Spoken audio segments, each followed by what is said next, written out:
நீ எழுதிய நாடகத்தில் நானும் பாத்திரம். என் விழியில் சிரிப்பிருந்தும் உள்ளம் பாரம். பகையவரை அறிவினாலே வீழ்த்தி நின்றே, ஆனால் அன்பரிடம் மட்டும் தோற்று போனேன். ஆனால் அன்பரிடம் மட்டும் தோற்று போனேன்.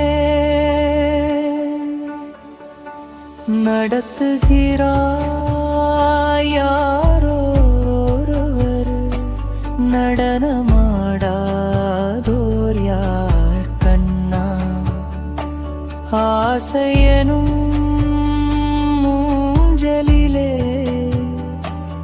ஆடாத